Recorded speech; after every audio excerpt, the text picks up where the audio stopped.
Stand by.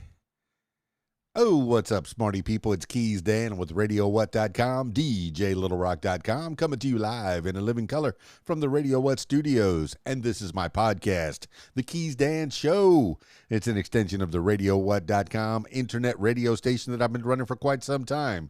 And if you need DJ services, where do I always send you? DJLittleRock.com. One more time, DJLittleRock.com. Check availability and get a free price quote, and maybe you could have me at your next event. Yeah. Also, if you'd like to tell your story or hear the stories of others, I encourage you to check out my other podcast. It's called What Makes You Famous. Find it everywhere using the hashtag What Makes You Famous. Now, on with the show.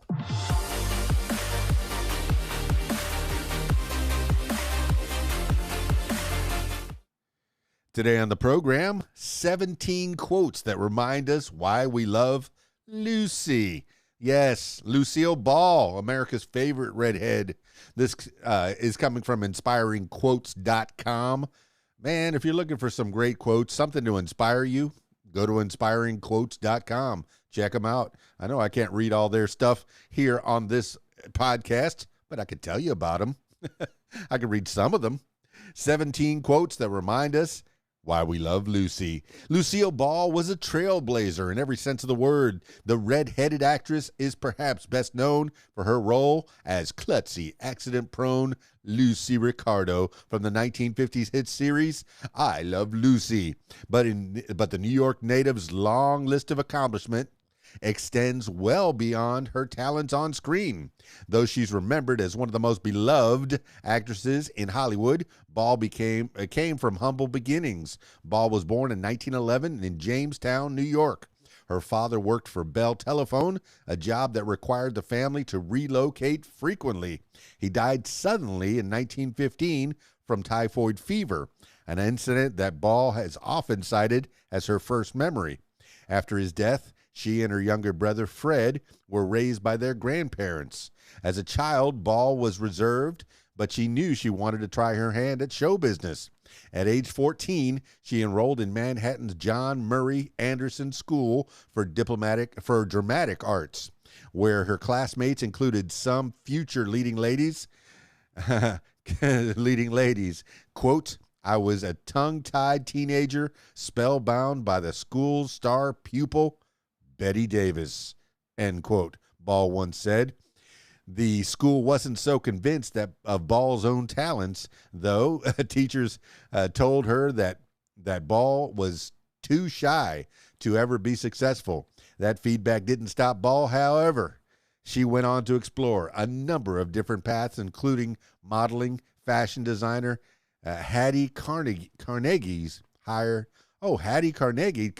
Ball as her in-house model in 1928, and later as a model for Chesterfield cigarettes. It was Carnegie who suggested that Ball dye her brunette hair blonde. But Ball's signature bright red hair wouldn't come until later. So she was a blonde for a while. She was brunette, then she was blonde, and then later, as we all know her, she was redhead. In 1933, Ball moved to Hollywood, determined to pursue acting more seriously. She was able to land a few minor roles, including one as Goldwyn Girl, to promote the 1933 film Roman Scandals. One of her bigger roles was a part in 1937 Stage Door alongside Ginger Rogers and Katharine Hepburn. She was known somewhat disparagingly and somewhat fondly as the Queen of B movies in the 1940s, given the number of her second-tier films she was cast in. But among these was one life-changing role, the lead in the musical Too Many Girls. It was on this set that Ball met and fell in love with Desi Arnaz, a Cuban-American actor. The couple eloped 1 year later. What followed was a whirlwind of good fortune, business acumen, and extreme persistence. Ball was cast as the wife on a hit radio comedy series for CBS Radio, My Favorite Husband, in 1948. Following its success, CBS asked Ball to develop the show for television, and the actress agreed under one condition: that she'd be able to cast Arnaz as her husband. CBS execs were skeptical, so Ball and Arnaz took their show on the road. Literally, they created a vaudeville act and performed on tour to the delight of audiences nationwide. CBS extended a contract to the couple, and I Love Lucy was born. The show was an immediate hit, quickly breaking records with 23 million viewers and becoming the most watched show in America by the following year. The series premiered in 1951 with Ball and Arnaz at the helm of their newly formed production company, Desilu Productions. The pair made many groundbreaking decisions, including shoot the series on film versus the less expensive kinescope. They took a pay cut to ensure the quality of the aesthetic, locating their sets in Hollywood rather than New York and filming the show in front of a live studio audience. Desilu Productions went on to produce other hit TV shows, including The Dick Van Dyke Show and Star Trek. For all the nerds out there, nerd alert! Though the couple's business partnership was a goldmine, behind the scenes, their romantic relationship was faltering, and in 1960, they divorced. Arnaz sold his share of Desilu Productions to Ball, making her the first woman to own a major production studio. The two remained friends and co-parented 2 children together, Lucy and Desi Jr. Later in life, Ball continued acting, most notably in 2 spin-offs of I Love Lucy, The Lucy Show, and Here's Lucy.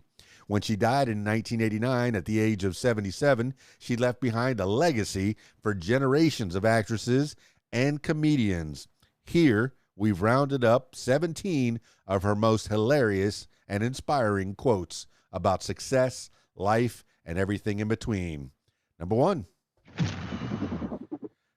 The secret of staying young is to live honestly, eat slowly, and lie about your age. Number 2.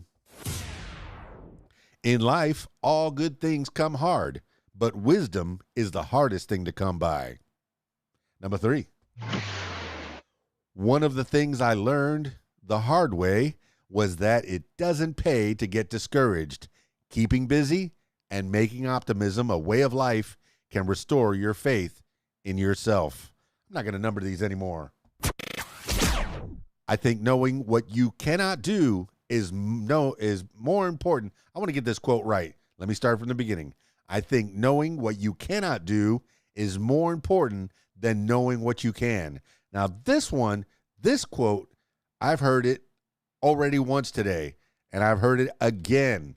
This is a very important quote. It's like it's showing know your limitations. Know your limitations. If you can't do backflips, don't do backflips. You have skills. So I think knowing what you cannot do is more important than knowing what you can. That's a very important one. Love yourself first, and everything else falls into line. You really have to love yourself to get anything done in this world. Now, I've said something very similar to this many times on my What Makes You Famous podcast and in regular life, of course. Take care of yourself, and then take care of your family, and then make concentric circles out into your community as you can. If you are able to, take care of more people, but you got to take care of yourself first. Make sure yourself is in line. Continuing on. I don't know how to tell a joke. I never tell jokes. I can tell stories that happened to me, anecdotes, but never a joke. Continuing. It's a hell of a start, being able to recognize what makes you happy. I like that one. Continuing. I cured myself of shyness when it finally occurred to me that people didn't think about me half as much as I gave them credit for. The truth was, nobody gave a damn. But when I stopped being a prisoner to what I was worried, what others' opinions of me, I became more confident and free. Boy, I stumbled right through that one. Let me start that one over again. And I'm not editing anything. I cured myself of shyness when it finally occurred to me that people didn't think about me half as much as I gave them credit for. The truth was, nobody gave a damn. When I stopped being a prisoner to what I was worried was others' opinions of me, I became more confident and free. Continuing on. A man who correctly guesses a woman's age may be smart, but he's not very bright. Along the same lines, I remember one, always remember a woman's birthday, but never her age. All right, continuing. Luck. I don't know anything about luck. I've never banked on it, and I'm afraid of people who do. Luck to me is something else, hard work, and realizing what is an opportunity and what isn't. Ooh, I like that. I like that a lot. Continue. I'd rather regret the things I've done than the things I haven't. That's right. Always try some stuff. All right. Continuing on. Use a makeup table with everything close at hand and don't rush. Otherwise, you'll look like a patchwork quilt. Continuing. Once in his life, every man is entitled to fall madly in love with a gorgeous redhead. I understand. I understand. Continuing. Things said in embarrassment and anger are seldom the truth. Yeah, I'll go with that. Continuing. You won't be happy whatever you do unless you're comfortable with your own conscience. Moving on. Children internalize their parents' unhappiness. Fortunately, they absorb our contentment just as readily. I like that. And finally, life takes guts. I like that a lot. So much. And thanks to Joyce Chen, the author at inspiringquotes.com. That's it for this edition of KeysDAN Show. If you'd like to tell your story or hear the stories of others, I encourage you to check out my other podcast. It's called What Makes You Famous. Find it everywhere using the hashtag WhatMakesYouFamous. That's it for me. It's KeysDAN, RadioWhat.com, DJLittleRock.com. Peace. I'm out of here.